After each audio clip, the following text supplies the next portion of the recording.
तो hello and hi दोस्तों, मेरा नाम है रविंदर और आप देख रहे हैं WWE फैक्ट्स। ब्रॉक लेसनर एक अमेरिकी पेशेवर पहलवान, पेशेवर अमेरिकी फुटबॉल खिलाड़ी और एक मिक्स मार्शल आर्टिस्ट हैं। वह 5 बार WWE चैंपियन, एक पूर्व UFC हेवीवेट चैंपियन और NCAA श्रेणी में हेवीवेट चैंपियन रह चुके हैं। ब्रॉक लेसनर की उपलब्धियां, फाइट्स के बारे में तो आपने कभी सुना ही होगा, लेकिन आज हम लाए हैं लेसनर के बारे में कुछ ऐसी बातें जिनके बारे में आपने कभी नहीं सुना होगा। दिल में एक किसान। एडवर्ड लेसनर का जन्म वेबस्टर, दक्षिण डकोटा स्थित अपने पिता की डायरी फार्म में हुआ था। लेसनर किसान के माहौल में पले पड़े। बाद में इनका रुझान कुश्ती की तरफ बढ़ा और फिर जो हुआ वो आपके सामने है। पिता रिचर्ड लेसनर और मां स्टेफनी लेसनर के साथ परिवार काफ़ी गरीबी में रहा, इसलिए आज इतनी कमाई के बावजूद भी उनका रेसलिंग में कभी आना तो कभी जाना लगा रहता है, क्योंकि वास्तव में तो वह दक्षिण डकोटा किसान ही हैं जो एक अच्छी फाइट भी कर लेता है। ट्रिपल एच ने एक बार बताया था, लेसनर वापस तो शामिल होना चाहता था, लेकिन वह पूरे समय यहाँ नहीं होना चाहता था। वह हर दिन रिंग में नहीं होना चाहता था। वह एक किसान है, वह घर जाना चाहता था और ट्रैक्टर चलाना और फसलें उगाना पसंद करता था। शेल्टन बेंजामिन के साथ एक ही कमरे में रहते थे। अपने कॉलेज की शिक्षा के लिए लेसनर बिस्मार्क स्टेट कॉलेज में गए और इस दौरान इन्होंने राष्ट्रीय जूनियर कॉलेज कुश्ती चैंपियनशिप भी जीती। उन्हें एक पूर्ण कुश्ती छात्रवृत्ति पर मिनेसोटा विश्वविद्यालय के लिए स्थानांतरित कर दिया गया और यहाँ उनकी अपने साथी रूममेट शेल्टन बेंजामिन के साथ मुलाकात हुई, जो बाद में उनके सहायक कोच बन गए। यहाँ इन दोनों की अच्छी दोस्ती हो गई थी। ब्रॉक का परिवार। ब्रॉक शादीशुदा हैं और उनका संपूर्ण परिवार भी है। ब्रॉक ने 2005 में पूर्व WWE डीवा सैम्बल से शादी की। इनके 2 बेटे हैं, तुर्क जिनका जन्म 2009 और ड्यूक जिनका जन्म 2010 में हुआ था। ब्रॉक रेना की बेटी मारिया के सौतेले पिता भी हैं। वहीं ब्रॉक की निकोला मस्कलेन से हुई पहली शादी में एक बेटी भी हुई थी। सस्केचेवान में ब्रॉक का एक भाई भी है जो वहां फार्म का मालिक है। ब्रॉक ने भी ग्रामीण इलाकों और कनाडा जाकर वन्य जीवन का आनंद लिया। बाल बच्चे थे बीमार। नवंबर 2009 में ब्रॉक को मोनोन्यूक्लियोसिस नामक बीमारी हो गई थी। बाद में पता चला कि वह विप्टिशोथ नामक एक गंभीर बीमारी की चपेट में आ गए हैं। हालत इतनी गंभीर थी कि तत्काल सर्जरी की जरूरत पड़ी। विप्टिशोथ यह पाचन तंत्र की एक बीमारी है जिससे बड़ी आंत में मरीज के पेट में छोटे पाउच बनने लग जाते हैं। इन पाउच को डाइवर्टिकुला कहा जाता है और जब इनमें सूजन हो जाती है तो डाइवर्टिकुलिटिस कहा जाता है।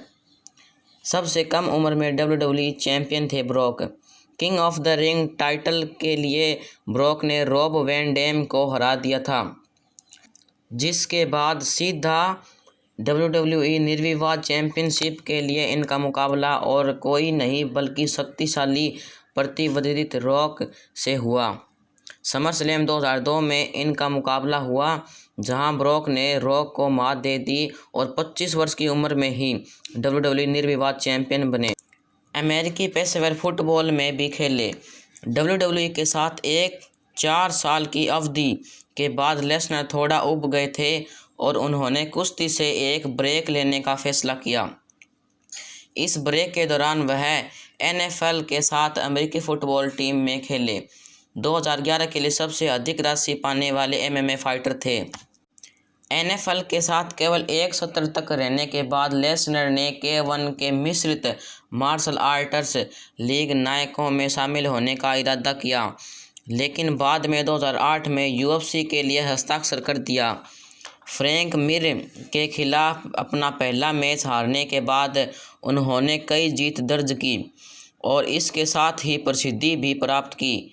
इसी के चलते वह प्रभावशाली $5,30,03,000 के साथ MMA सेनानियों के बीच सबसे अधिक कमाने वाले खिलाड़ी बने।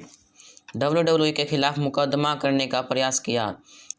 लेसनर 4 साल तक WWE में रहने के बाद 2004 में कंपनी से अलग होने का निर्णय लिया, क्योंकि WWE में ब्रॉक लेसनर को जून 2010 तक एक और प्रतियोगी से लड़ने से रोकने की कोशिश की। इससे नाखुश ब्रॉक ने फरवरी 2005 में WWE के खिलाफ एक मुकदमा दायर किया, लेकिन अंत में WWE ने समझौता कर लिया। राजनीतिक रुख। ब्रॉक लेसनर खुद को एक रूढ़िवादी रिपब्लिकन के रूप में परिभाषित करते हैं। लेसनर वैसे तो शायद कम बोलते हैं, लेकिन जब राजनीति की बात आती है तो उनके कुछ मजबूत विचार होते हैं। अपनी बीमारी से जूझने के दौरान कनाडा के डॉक्टर से प्राप्त देखभाल के बारे में साक्षात्कार में बात करते हुए अपने विचार स्पष्ट किए। उन्होंने कहा कि वे मेरे लिए कुछ भी नहीं कर सके। ऐसा लग रहा था कि मैं एक तीसरी दुनिया के देश में था। साथ ही उन्होंने अमेरिकी स्वास्थ्य देखभाल प्रणाली के साथ संतोष व्यक्त किया, लेकिन सुधार के लिए ओबामा के एजेंट के खिलाफ बोले। ब्रॉक के अन्य जुनून। शिकार के लिए लेसनर का जुनून बहुत बड़ा है। वह NRA के सदस्य हैं और 2011 में उनकी सालाना बैठक में भाग लिया था। वह अक्सर हिरन के शिकार के लिए अल्बर्टा कनाडा जाते हैं, लेकिन 2011 में एक शिकार अतिक्रमण को स्वीकार करने के बाद कानून के साथ मुसीबत में पड़ गए थे, जिसमें इन्हें दोषी पाया गया और उन्हें $1725 का जुर्माना किया गया। साथ ही इन पर 6 महीने की अवधि के लिए शिकार से प्रतिबंध भी लगा दिया गया। तो ये थे दोस्तों ब्रॉक लेसनर के बारे में कुछ फैक्ट्स जो शायद ही आप जानते होंगे।